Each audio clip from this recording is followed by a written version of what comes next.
च्या ट्विटर हँडलवरनं पंतप्रधान नरेंद्र मोदींची हेटाळणी करणारी पोस्ट करण्यात आली आहे। काँग्रेसने एक फोटो पोस्ट केलाय, ज्याला जिम्मेदारी के समय गायब असं कॅप्शन देण्यात आलंय।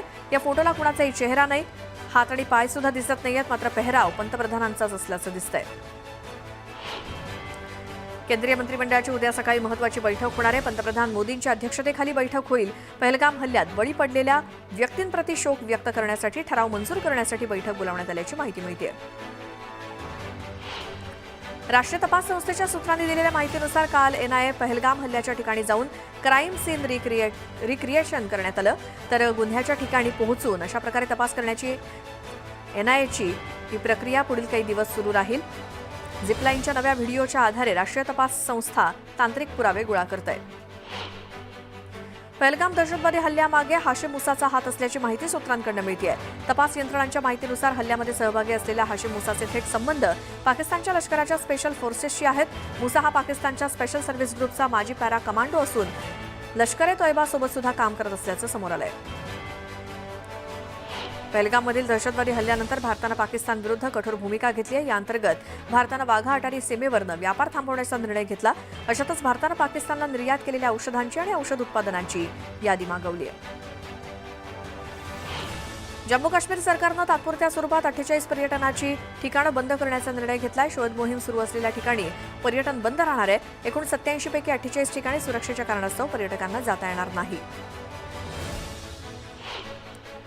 पहलगाममध्ये पर्यटकांवरती झालेल्या हल्ल्यानंतर अनेक पर्यटकांनी भीतीमुळे बुकिंग रद्द केली आहेत, मात्र दहशतवादाला टुरिझमनं उत्तर देणं ही मोहीम सुरू आहे। मुंबईतील देशमुख कुटुंबीय सुद्धा याला अपवाद नाहीत।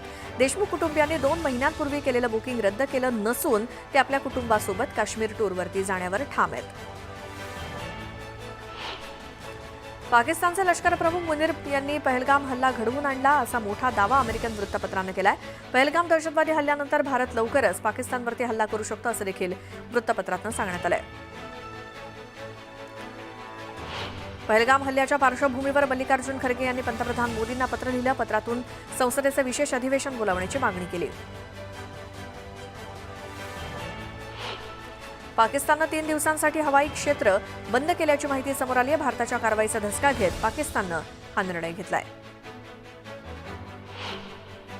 पहलगाम हल्ल्यानंतर जम्मू काश्मीरमध्ये ट्रेकिंगवरती बंदी घालण्यात आली आहे। प्रशासनाकडून पर्यटकांसाठी सूचना जारी करण्यात आल्या आहेत। फक्त मुख्य पर्यटन स्थळावरतीच नैसर्गिक सौंदर्याचा आनंद घेण्याचं आवाहन करण्यात आलंय। पहलगाम दहशतवादी हल्ल्यानंतर भारताच्या कारवाईमुळे पाकिस्तान सरकार घाबरलंय। अशातच पाकिस्तानचे संरक्षण मंत्री ख्वाजा मोहम्मद आसिफ यांनी पाकिस्तानवरती हल्ला होण्याची भीती व्यक्त केली आहे। भारत कधी हल्ला करू शकतो, त्यामुळे सैन्याला पूर्णपणे सज्ज ठेवण्यात आलंय। या परिस्थितीत काही राजनैतिक निर्णय घ्यावे लागतील, जे घेतले जात आहेत, अशी प्रतिक्रिया पाक संरक्षण मंत्र्यानं दिली। गेल्या 32 वर्षांमध्ये 23,386 दहशतवाद्यांना भारतानं मारल्याची माहिती समोर आली आहे, तर 6,713 भारतीय जवान यात शहीद झाले।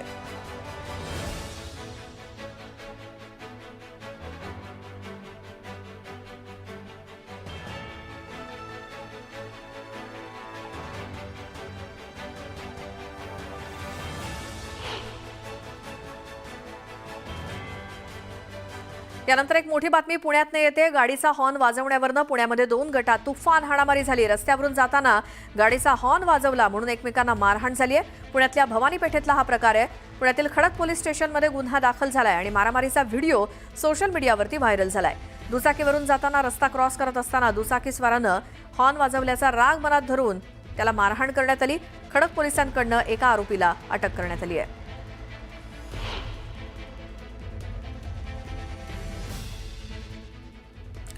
अधिक माहितीसाठी जाऊयात। पुण्यातून आमचे प्रतिनिधी अभिजित पोते आपल्यासोबत आहेत फोन लाईनवरती। अभिजित, कधीचा हा प्रकार सुरुवात कशी झाली? श्वेता, हा सगळा जो प्रकार आहे तो काल सकाळचा असल्याची प्राथमिक माहिती जी आहे ते पुणे पोलिसांकडून समोर येत आहे। जे व्हिज्युअल्स आपण पाहतोय त्यामध्ये 2 गटामध्ये तुफान हाणामारी जी आहे ते पुण्यातल्या भवानी पेठेमध्ये झालेली आहे आणि क्षुल्लक कारणावरून खरं तरी हाणामारी झाली म्हणावं लागेल, कारण 2 जे आहेत ते 2 तरुण, एक तरुण आणि एक तरुणी गाडीवरनं जात असणार। त्यांनी केवळ हॉर्न मारला आणि समोरच्या व्यक्तीनं तू हॉर्न का मारला अशी विचारपूस केली आणि केवळ त्या खरं तर कारणावरून जे आहे ते दुचाकीस्वारांना जोरात जोरदार शिवीगाळ आणि मारहाण सुरू केली. त्यानंतर तिथं जवळच असलेले बाकीचे इतर लोक जमले आणि काही प्रमाणात दगडफेक देखील एकमेकांवर झालेली जी आहे ती माहिती मिळते. आणि या सगळ्या प्रकरणी पुण्यातल्या खडक पोलीस स्टेशनमध्ये जो आहे तो आता गुन्हा दाखल करण्यात आलेला आहे आणि एका आरोपीला या सगळ्यामध्ये अटक केलेली आहे. पण अतिशय क्षुल्लक कारण खरं तर समोर येत आहे आणि जो सगळी दृश्य दिसत आहेत ते बेदम मारहाण या टोळक्याकडून एकमेकाला झालेली आहे. शर्ट जे आहेत ते एकमेकांचे कपडे फाडण्यात आलेले आहेत, एकमेकांच्या गाड्यांवर हल्ला करण्यात आलेला आहे, काही जण लाठी घेऊन येताना दिसत आहेत. तर कारण मात्र एवढंच आहे की जो हॉर्न मारला गेला आणि तो हॉर्न का मारला एवढंच काय तो प्रश्न जो आहे तो विचारला होता आणि त्यावरून हा सगळा प्रकार जो आहे तो खरं तर समोर आलेला आहे. काल सकाळचा हा सगळा प्रकार असल्याची माहिती पुणे पोलिसांकडून मिळत आहे आणि याच्यावर कारवाई करत एकाला अटक देखील केलेली आहे आणि जवळपास 7-8 जणांविरोधात जो आहे तो आता खडक पोलीस स्टेशनमध्ये गुन्हा दाखल करण्यात आलाय. श्वेता. अभिजित, धन्यवाद या सगळ्या माहितीसाठी.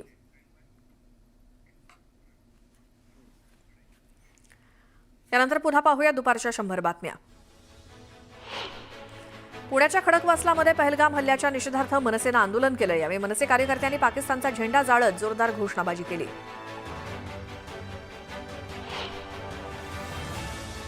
26 वर्षांनंतर पर्यटकांवरती हल्ला झाला. हे अपयश लपवण्यासाठी माझं बोलणं तोडून मोडून दाखवलं असा आरोप वडेट्टीवारांनी केला. माझ्या बोलण्यानं भावना दुखावल्या असतील तर मी माफी मागतो अशी दिलगिरी वडेट्टीवारांनी व्यक्त केली. वडेट्टीवारांच्या वक्तव्यावरनं बावनकुळेंनी संताप व्यक्त केला. वडेट्टीवारांचं वक्तव्य असंवेदनशील आहे, माफी मागून काही होणार नाही, जनता यांना सोलून काढल्याशिवाय राहणार नाही असा हल्लाबोल बावनकुळेंनी केला. पालकमंत्री पदावरनं विजय वडेट्टीवारांनी सरकारवरती निशाणा साधला. 3 तिघाडा काम बिघाडा असं सगळं सुरू आहे. अमित शहा येऊन गेले तरी तोडगा नाही, यांना जनतेशी काही घेणं देणं नाही अशी टीका वडेट्टीवारांनी केली. पालकमंत्री पदावरनं विजय वडेट्टीवारांनी केलेल्या टीकेला महसूल मंत्री चंद्रशेखर बावनकुळेंनी उत्तर दिलं. 2 जिल्हे राहिलेत, तिढा लवकर सुटेल असं बावनकुळे म्हणाले. जळगाव जिल्ह्यामध्ये शरद पवार गटाला धक्का बसलाय. 2 माजी मंत्री अजित पवारांच्या सोबत जाण्याच्या तयारीत आहेत. माजी मंत्री डॉक्टर सतीश पाटील आणि गुलाबराव देवकर अजित पवार गटात जाणार आहेत.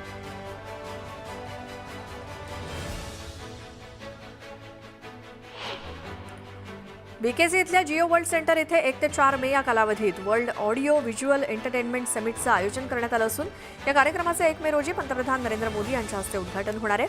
उद्योगमंत्री उदय सामंत यांनी तशी माहिती दिली. मुंबईत ईडीच्या कार्यालयाला लागलेल्या आगीचा फरक पडत नसल्याचं वक्तव्य राष्ट्रवादीचे नेते अनिल पाटील यांनी केलं. तर शेतकऱ्यांच्या शेतमालाला लागलेल्या आगी माझ्या दृष्टीनं जास्त महत्त्वाच्या आहेत असं ते म्हणाले. गेल्या 7 दिवसांपासून छत्तीसगडच्या सीमेवर माओवाद्यांविरोधात मोहीम सुरू आहे. या अभियानामध्ये महिला कमांडोंनी सुद्धा आता सहभाग घेतलाय. मोहिमेचा व्हिडिओ जोरदार व्हायरल होतोय. पुण्यामध्ये राष्ट्रवादी शरद पवार पक्षाकडून आंदोलन करण्यात आलं. आंदोलनातून पीएमआरडीए डीपी रद्द केल्याचा निषेध करण्यात आलाय. डीपी रद्द करणाऱ्यांवरती तातडीनं कारवाई करण्याची मागणी करण्यात आली. सिंधुदुर्ग जिल्हाधिकारी कार्यालयासमोर बोधगया मंदिर कायदा रद्द करण्याच्या मागणीसाठी मोर्चा काढण्यात आला. यावेळी मोठ्या संख्येनं बौद्ध समाजाच्या नागरिकांनी सहभाग घेतला. महाबळेश्वरमध्ये शासनाच्या वतीनं महापर्यटन उत्सवाचं आयोजन करण्यात आलं. 2 ते 4 मे या दरम्यान होणाऱ्या महापर्यटन महोत्सवासाठी राज्यपाल, मुख्यमंत्री आणि दोन्ही उपमुख्यमंत्री हजेरी लावणार आहेत. परभणी जिल्ह्यामध्ये पाण्याची भीषण समस्या निर्माण झाली. पाण्याच्या अभावामुळे पिकांचं मोठं नुकसान झालंय. दरम्यान जायकवाडी धरणातून पाणी सोडण्याची मागणी शेतकऱ्यांनी केली. सांगलीमध्ये गायींची तस्करी करणारं वाहन शिवप्रतिष्ठान हिंदुस्थान गोरक्षा समितीच्या कार्यकर्त्यांनी पकडलं. यावेळी वाहन उलटल्यामुळे काही गायींचा मृत्यू झालाय. दरम्यान वाहन चालक फरार झालाय. नाशिकच्या गंगापूर धरणातनं पाणी सोडल्यामुळे गोदावरी नदीला पूर आलाय. दरम्यान पुराच्या पाण्यात गाय अडकली होती. नागरिकांनी गायींना सुखरूप वाचवलंय. एकीकडे नांदगाव मालेगाव तालुक्यातील अनेक गावांना पाणी पुरवठा करणारा नागासाक्या धरणानं तळ गाठला असून धरणात जेमतेम पाणीसाठा उरलेला आहे. तर दुसरीकडे परिसरातील शेतकरी अवैधरित्या शेकडो विद्युत मोटारी लावून धरणातनं पाणी उपसा करत असल्याची धक्कादायक बाब समोर आली आहे. पुण्यामध्ये अक्षय तृतीयेनिमित्तानं आंब्याच्या दरात घट झाली. आंब्याची आवक वाढल्यामुळे दरात घट झाली. यावेळी हापूस आंब्याला 500 ते 800 रुपयांचा दर आहे. सोलापूर विमानतळावरनं 26 मे पासून विमानसेवा सुरू होणार आहे. तर 16 मे पासून विमानसेवेचं बुकिंग सुरू होणार आहे. आठवड्यातून 2 दिवस सोलापूर गोवा विमानसेवा उपलब्ध असेल. अक्षय तृतीय निमित्तानं आंब्याला मोठी मागणी आहे. मालेगाव मनमाडच्या बाजारपेठेत मोठ्या प्रमाणात आंब्याची आवक झाली आहे. दर आवाक्यात असल्यामुळे सण साजरा करणाऱ्यांना दिलासा मिळतोय. दोडामार्गमधील साटेली भेडशी इथे अवैध मदरसा उभारून तिथे एक मुस्लिम धर्मगुरू प्रशिक्षण देत होता. हा प्रकार समोर आल्यानंतर स्थानिक ग्रामस्थ आणि हिंदुत्ववादी युवक आक्रमक झाले. स्थानिकांनी दोडामार्गच्या तहसीलदारांची भेट घेऊन अनधिकृत मदरसा हटवण्याची मागणी केली. अहिल्यानगरच्या चौंडी गावात येत्या 6 मे रोजी राज्य मंत्रिमंडळाची बैठक होणार आहे. ही बैठक पुण्यश्लोक अहिल्यादेवी होळकर यांच्या 300व्या जयंतीनिमित्त आयोजित केली जाणार आहे. चिपळूणच्या येलोनवाडी धरणाच्या कामाला वेग आला. 80% काम पूर्ण झालंय. त्यामुळे अनेक गावांचा पाणी प्रश्न मार्गी लागलाय. उल्हासनगरच्या छत्रपती शाहू महाराज उड्डाणपुलावरती अज्ञाताचा मृतदेह आढळला. त्यामुळे परिसरात खळबळ माजली. पोलिसांकडून ओळख पटवण्याचं काम सुरू आहे. पुण्याच्या सिंहगड रोडवरच्या उड्डाणपुलाचं 1 मे रोजी उपमुख्यमंत्री अजित पवारांच्या हस्ते उद्घाटन होणार आहे. त्यामुळे पुण्यातील वाहनधारकांना वाहतूक कोंडीतून दिलासा मिळणार आहे. गोंदिया जिल्ह्यात वादळी वाऱ्यासह अवकाळी पावसानं हजेरी लावली. वादळी वाऱ्यानं अनेक घरांवरची छतं उडाली तर अनेक ठिकाणी झाडं उन्मळून पडली. शासनानं तातडीनं पंचनामे करून नुकसान भरपाई द्यावी अशी मागणी शेतकऱ्यांनी केली. सांगलीच्या आष्टीमध्ये सागर शिंदे यांच्या शेतातील झाडावरती लिंबू, बाहुली आणि दोरा तसंच टाचण्या बांधण्याचं निदर्शनास आलं. त्यामुळे परिसरातील नागरिकांमध्ये भीतीचं वातावरण आहे. नागरिकांनी यावरती कारवाई करण्याची मागणी केली आहे. मुंबई गोवा महामार्गावरील कशेडी घाटात जुन्या महामार्गावरती भोगाव हद्दीमध्ये रस्त्यावरती भेगा पडल्या आहेत. त्यामुळे पावसाळ्यात नवीन झालेल्या मार्गावरती दरड कोसळून मोठी दुर्घटना घडण्याची शक्यता आहे. त्यामुळे तातडीनं उपाययोजना करण्याची मागणी केली जाते. यानंतर एक मोठी बातमी राजकीय वर्तुळातून. काँग्रेसनं केलेल्या ट्विटनंतर आता भाजपनं सुद्धा तशाच शब्दात काँग्रेसला प्रत्युत्तर दिलंय. काँग्रेस का हात पाकिस्तान के साथ अशा कॅप्शनखाली काँग्रेसच्या काही प्रवक्त्यांचा फोटो भाजपनं ट्विट केलेला आहे. थोड्या वेळापूर्वी आपण काँग्रेसकडनं केलेली पोस्ट बघितली होती. चेहरा नसलेला, हातपाय नसलेला एक फक्त अंगरखाट पोस्ट करण्यात आलेला होता आणि पंतप्रधानांची हेटाळणी करणारी ही पोस्ट होती अशी चर्चा आहे. आणि त्यानंतर आता भाजपनं सुद्धा काही पोस्ट केलेली आहे. या संदर्भात माहिती घेऊयात आमचे प्रतिनिधी प्रशांत लीला रामदास यांच्याकडनं. प्रशांत, पोस्टला पोस्टनं हे उत्तर. बरोबर आहे. एकीकडे काँग्रेसनी पोस्ट केल्यानंतर आता भारतीय जनता पक्षाने देखील एक अकाउंटवर पोस्टने उत्तर दिलेलं आहे आणि त्यांनी म्हटलंय की काँग्रेसचा हात हा पाकिस्तानच्या साथ आहे म्हणून अशा प्रकारचं. आणि त्यामध्ये काँग्रेसचे जे प्रमुख नेते आहेत जसं मणिशंकर अय्यर असो, विजय टिआर असो, सिद्धरामय्या असो यासारख्या नेत्यांचा याचा उल्लेख केला, बैज असो यासारख्या नेत्यांचा याचा उल्लेख करण्यात आलेला आहे. त्यांचे चेहरे लावण्यात येतात आणि हे लोक नेहमी पाकिस्तानच्या बाजूने PR एजंट म्हणून काम करतात असाही आरोप या संपूर्ण ट्विटमध्ये करण्यात आला आहे. याचा अर्थ आता हे ट्विट वॉर म्हणजे याला एक्स वरती वॉर सुरू झालं असंच म्हणावं लागेल. आणि ज्या पद्धतीनं काँग्रेसनी अंगरखावाला फोटो ट्विट केला होता त्याच्यानंतर आता बीजेपीनी या प्रकारचे चेहरे असलेले जे ट्विट आहे, चेहरा असलेलं जे एक्स अकाउंटवरती त्यांनी एक प्रकारे टीका केलेली आहे काँग्रेसवरती. आणि त्यांनी म्हटलंय की काँग्रेसचे हे जे नेते आहेत हे सगळे पाकिस्तानचे PR एजंट आहेत. स्टुडिओ प्रशांत, धन्यवाद या माहितीसाठी. दोन्ही पोस्ट आपण बघतोय.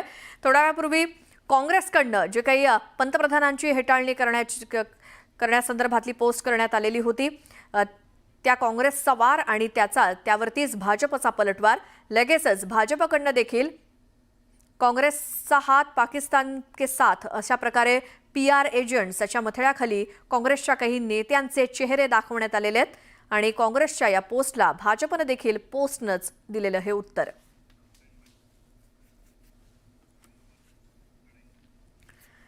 यानंतर पुन्हा पाहूयात बातम्या वेगवान. चिपळूणमध्ये रस्त्याच्या कामादरम्यान बेकायदेशीरपणे डोंगर उत्खनन झाल्याचं समोर आलंय. दरम्यान महसूल खात्याचं याकडे दुर्लक्ष होत असल्याची तक्रार नागरिकांनी केली. दरम्यान संबंधितांवरती तातडीनं कारवाई करण्याची मागणी करण्यात येते. जळगावच्या चोपडा शहरात बहुभाषिक ब्राह्मण समाजाच्या वतीनं भगवान परशुरामाच्या मूर्तीचं जल्लोषात स्वागत करण्यात आलं. यावेळी ढोल ताशांच्या गजरात फटाक्यांची आतिषबाजी करण्यात आली. अमरावतीच्या मोझरीमध्ये तुकडोजी महाराजांच्या जयंती महोत्सवाचं आयोजन करण्यात आलं. यावेळी आमदार अमोल मिटकरींनी महोत्सवात भजन गायलं. चंद्रपुरात पालिकेकडनं सांडपाणी शुद्ध करून पुन्हा तलावात सोडलं जाणार आहे. शहरात 2 ठिकाणी जलशुद्धीकरण केंद्राची स्थापना केली जाणार आहे. यासाठी 30 कोटी रुपये निधी मंजूर करण्यात आला. धुळ्यामध्ये अजित पवारांच्या मंगल कलश गौरव यात्रेचं जल्लोषात स्वागत करण्यात आलं. यावेळी मोठ्या संख्येनं कार्यकर्त्यांनी स्वागतासाठी गर्दी केली. पुण्याच्या रविवार पेठेत चोरट्यांनी एका तरुणाकडनं 3 लाखांचं सोनं लुटलं. चोरीची संपूर्ण घटना सीसीटीव्हीत कैद झाली आहे. दरम्यान 2 चोरट्यांविरोधात गुन्हा दाखल झालाय. उन्हाळी सुट्ट्यांचा आनंद घेण्यासाठी पर्यटकांनी रायगडच्या किनाऱ्यावरती गर्दी केली. अलिबागसोबतच नागाव, काशीद, मुरुड आणि दिवे आगारचे किनारे गर्दीनं फुलून गेलेत. धाराशिवच्या तुळजाभवानी मंदिरात व्हीआयपी दर्शन पासच्या नावाखाली मोठा काळाबाजार होत असल्याचा आरोप आमदार कैलास पाटील यांनी केलाय. लोकप्रतिनिधी आणि पुजाऱ्यांनी मंदिर संस्थानचे अध्यक्ष जिल्हाधिकारी डॉक्टर कीर्ती किरण पुजारी यांच्याकडे या संदर्भात तक्रार केल्यामुळे एकच खळबळ माजली. कराड तालुक्यातील उमरजमध्ये ठाकरे गटानं पहलगाम हल्ल्याचा निषेध केला. यावेळी कार्यकर्त्यांनी पाकिस्तानच्या झेंड्याला जोडे मारत जोरदार घोषणाबाजी केली. रत्नागिरी जिल्ह्यातल्या 7,753 लाडक्या बहिणी अपात्र ठरल्या योजनेसाठी. त्यामुळे सरकारचे 1,16,29,500 रुपये वाचणार आहेत. गोंदियाच्या सडक अर्जुनी तालुक्यात आमदार राजकुमार बडोलेंनी अवकाळी पावसानं झालेल्या नुकसानीची पाहणी केली. तत्काळ पंचनामे करून मदत देण्याचे निर्देश त्यांनी अधिकाऱ्यांना दिलेत. शहापूर तालुक्यातील 4,000हून अधिक मजुरांची 1,10,00,000 रुपये मजुरी जानेवारी महिन्यापासून थकीत असल्याची माहिती समोर आली आहे. काम करून सुद्धा पैसे न मिळाल्यामुळे मजुरांवरती उपासमारीची वेळ आली. जळगाव जिल्ह्यात बीडीओच्या नावानं 15,000 रुपयांची मागणी केली जात असल्याची तक्रार आमदार चंद्रकांत सोनावणेंनी केली. तर कामात तातडीनं सुधारणा करण्याच्या सूचना त्यांनी दिल्या. बदलापुरात भर दिवसा उल्हास नदीचं पाणी चोरी केलं जात असल्याची माहिती समोर आली. दरम्यान पाणी चोरी करणाऱ्यांवरती कारवाई करण्याची मागणी नागरिकांनी केली. मुंबईमध्ये येत्या सप्टेंबर ते ऑक्टोबर दरम्यान म्हाडाकडनं 5,000 घरांची लॉटरी काढली जाणार आहे. म्हाडाचे उपाध्यक्ष संजीव जयस्वाल यांनी ही माहिती दिली. आता म्हाडामध्ये जाण्यासाठी रांगेत उभं राहावं लागणार नाही. मुख्यालयाच्या गेट नंबर 4 येथील सुविधा केंद्रामध्ये नागरिकांसाठी किऑस्क मशीन बसवण्यात आलंय. मशीनवरती मराठी आणि इंग्रजी भाषेत माहिती सादर करण्याची सुविधा आहे. मे महिन्यामध्ये बँकांना तब्बल 13 दिवस सुट्ट्या असणार आहेत. यामध्ये अनेक सणांचा, शासकीय सुट्ट्या आणि विकेंडचा समावेश आहे. मे महिन्यात अनेक सण असल्यामुळे त्यासाठी तब्बल 7 दिवस बँका बंद असणार आहेत. वेगवेगळ्या राज्यांमध्ये वेगवेगळ्या दिवशी बँका बंद असतील. मुंबईला पाणीपुरवठा करणाऱ्या 7 धरणांमधील पाणीसाठ्यात कमालीची घट झाली असून केवळ 25% पाणीसाठा उरलेला आहे. यातच गेल्या काही वर्षांपासून लांबणारा पाऊस पाहता पालिकेला जपून पाणीपुरवठा करावा लागणार आहे. या पार्श्वभूमीवर 15 मे पर्यंत उपलब्ध पाणीसाठ्याचा आढावा घेऊन 10 ते 15% पाणी कपात केली जाईल अशी माहिती महापालिका प्रशासनाकडून देण्यात आली आहे. पश्चिम रेल्वे मार्गावरती कांदिवली आणि बोरिवली दरम्यान घेण्यात आलेल्या 35 तासांच्या ब्लॉक कालावधीत पूल क्रमांक 61च्या रिगर्डरिंगचं काम पूर्ण झालेलं आहे. या ठिकाणाचे जुनं कास्ट आयर्न गर्डर बदलून त्या जागी 20 सिमेंटचे स्लॅब बसवण्यात आले आहेत आणि या कामामुळे आता 50 किलोमीटर प्रति तास या वेगानं ट्रेन चालवणं शक्य होणार असल्याचं अधिकाऱ्यांनी सांगितलं. पुणे विमानतळावरनं प्रवास करणाऱ्या प्रवाशांसाठी आनंदाची बातमी. आता पुणे विमानतळावरती 10 रुपयात चहा मिळणार आहे आणि 20 रुपयात कॉफी मिळणार आहे. पुणे विमानतळावरती उडान यात्रा कॅफेचं उद्घाटन केंद्रीय राज्यमंत्री मुरलीधर मोहोळ यांच्या हस्ते झालं. नागपूर ते कोल्हापूर विमानसेवा 15 मे पासून सुरू होणार आहे. आठवड्यातनं 5 दिवस ही सेवा सुरू राहील. या विमानात 12 बिझनेस आणि 64 इकॉनॉमी वर्गातील आसनांची व्यवस्था असणार आहे. पुणे ते जोधपूर दैनंदिन रेल्वे सेवेला रेल्वे मंत्रालयाकडून मान्यता देण्यात आली आहे. राजस्थानी समाज संघाच्या सातत्यपूर्ण पाठपुराव्याला यश आलंय. महाराष्ट्र बोर्डाचा 12वीचा निकाल मे महिन्याच्या पहिल्या आठवड्यात जाहीर होण्याची शक्यता आहे. मंडळाकडून निकालासंदर्भात प्राथमिक माहिती देण्यात आली आहे. मात्र अद्याप नेमकी तारीख अधिकृतपणे जाहीर झालेली नाही. लवकरच मंडळाकडून अधिकृत परिपत्रक जाहीर होणार असून त्यात अंतिम तारखेची माहिती मिळेल. 1 मे पासून एटीएम मधनं पैसे काढणं अजून महाग होणार आहे. रिझर्व्ह बँक ऑफ इंडियानं याबाबत महत्त्वाचा निर्णय घेतलाय. रिझर्व्ह बँक ऑफ इंडियानं एटीएम चार्जमध्ये वाढ करण्यास मंजुरी दिली. ऑल इंडिया सराफा असोसिएशननं जारी केलेल्या माहितीनुसार राजधानी दिल्लीमध्ये सोमवारी सोन्याचा भाव 1,000 रुपयांनी घसरलाय. त्यामुळे सोन्याचे दर 98,400 रुपये प्रति 10 ग्रॅमवरती गेलेत. पुण्यामध्ये आता आर्थिक व्यवहारांसाठी ऑनलाईन आणि ऑफलाईन असे दोन्ही पर्याय उपलब्ध करून देण्याची सूचना यूजीसी संस्थांना केली आहे. शैक्षणिक सेवांसाठी यूपीआयवरील आर्थिक व्यवहारांची मर्यादा आता 5 लाख रुपयांपर्यंत वाढवण्यात आली आहे. लासलगावमध्ये चोरट्यांनी कांद्याची वाहतूक करणाऱ्या वाहनाच्या टाकीतनं डिझेल चोरी केली. दरम्यान चोरट्यांवरती आळा घालण्याची मागणी शेतकऱ्यांनी केली आहे. नाशिकच्या वणीगडावरती भाविकांच्या वाहनाचा अपघात झाला. सप्तशृंगीच्या दर्शनासाठी जाताना वाहन उलटून अपघात झाला. यात लहान मुलं, महिलांसह ज्येष्ठ नागरिक देखील जखमी झाले.